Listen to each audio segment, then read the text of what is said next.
Welcome to The Explainer. Today, we are diving into a piece of news that honestly caught a lot of people off guard. Costco, the undisputed king of the bulk buy warehouse model, is officially stepping into the incredibly complex world of Medicare. Right off the bat, it seems like a completely wild juxtaposition, doesn't it? Why is a massive retailer famous for bulk goods suddenly dabbling in health insurance? Well, once we actually dig into the strategy here, we find it has very little to do with traditional insurance underwriting and literally everything to do with consumer behavior.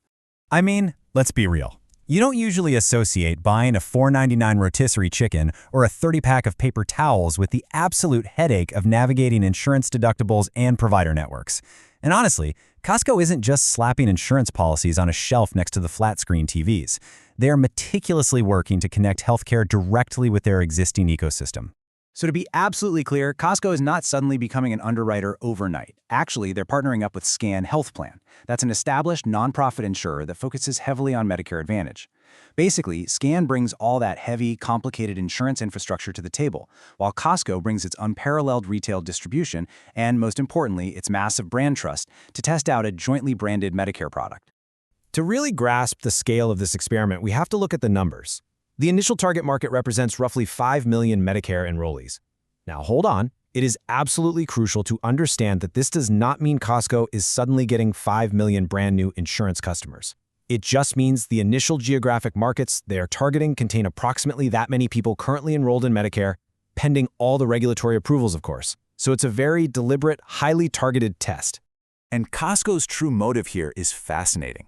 They aren't just trying to sell insurance for the sake of selling insurance. What they're really doing is testing whether their massive consumer trust, which is the literal core of their brand, can be used to simplify an older American's healthcare journey. They want to know for sure if their brand can make navigating our notoriously difficult healthcare system just a little bit easier. This whole move feeds flawlessly into the famous Costco flywheel. This is their secret sauce. You get customers to pay for a membership, you offer them more and more services, which creates a much greater perceived value, and that ultimately leads to stronger retention. Medicare fits perfectly into this loop. It's not about making healthcare their biggest moneymaker, it's about making the Costco ecosystem so incredibly valuable and sticky that members never ever want to leave. And think about it, this isn't some totally blind leap for them. Older adults already utilize Costco's existing healthcare touchpoints every single day. They're already walking into the warehouse to pick up prescriptions, right? They're getting their eyes checked at the optical center, getting fitted for hearing aids, and buying over-the-counter health products in bulk. Costco already has direct, daily visibility into this exact demographic. So instead of sitting around a boardroom trying to build an insurance company from scratch, Costco is asking a much smarter question. How do we use our existing retail platform to seamlessly connect the healthcare services our shoppers already rely on? It's entirely about bridging the gap between what customers need and what Costco already provides. But here is where we run into a massive collision of concepts. Costco's absolute greatest asset is immense consumer trust. People love and trust Costco because they know they're getting straightforward value and simplicity. Traditional healthcare, on the other hand, well, it's the exact opposite of simple. It is notoriously complex, confusing, and frankly, incredibly frustrating.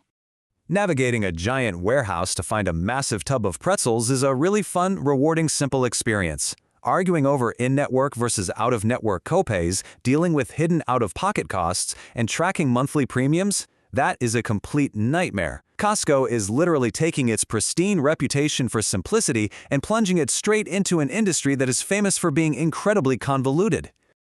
So the big question is, can Costco's trust actually survive this? Because if customers walk in expecting their Medicare experience to be as wonderfully simple as buying a slice of pizza at the food court, they are in for a seriously rude awakening when complicated insurance rules and strict government regulations inevitably kick in.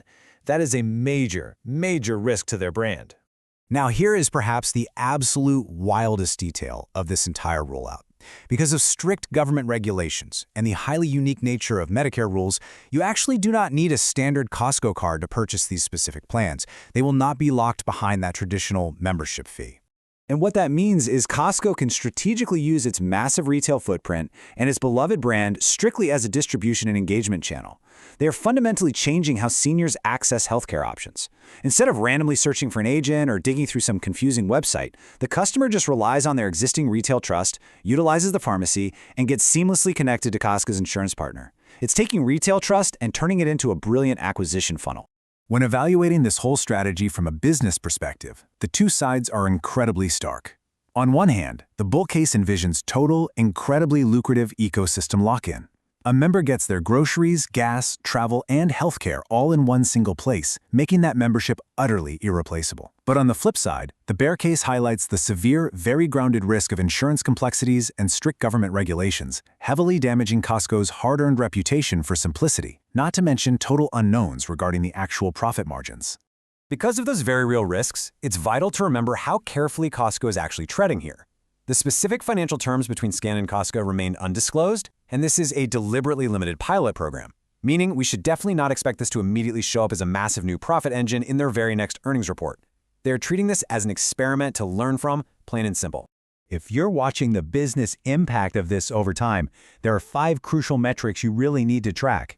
You want to see the enrollment numbers. Are people actually choosing these plans? Are they staying enrolled? Will Costco expand the geographic footprint of the pilot? Are these specific members utilizing the pharmacy and optical centers more frequently? And finally, does it actually provide a meaningful economic contribution to Costco's bottom line? So, when we peel back all these layers, look at the partnerships, and analyze the strategy, we have to ask, is Costco attempting to transform into a medical giant? Are they trying to compete head-to-head with Amazon or Walmart, who are also making huge, aggressive pushes into the healthcare space? Honestly, the evidence suggests they aren't trying to become a massive medical provider themselves. Rather, what Costco and honestly other major retailers are recognizing is that healthcare is fundamentally a customer relationship business, and Costco already owns the deep, unwavering trust of millions of consumers. They're simply trying to leverage that existing powerful relationship into a new, incredibly vital sector of their customers' everyday lives. Which leaves us with this final, incredibly provocative thought. If Costco actually pulls this off, if they successfully turn their immense consumer trust into a genuine healthcare advantage without damaging their core brand, what happens next? When America's biggest retailers stop just selling us physical products and start controlling the vital, everyday services surrounding our lives, just how far can this warehouse model truly expand? It's a fascinating shift and definitely one we'll be watching closely.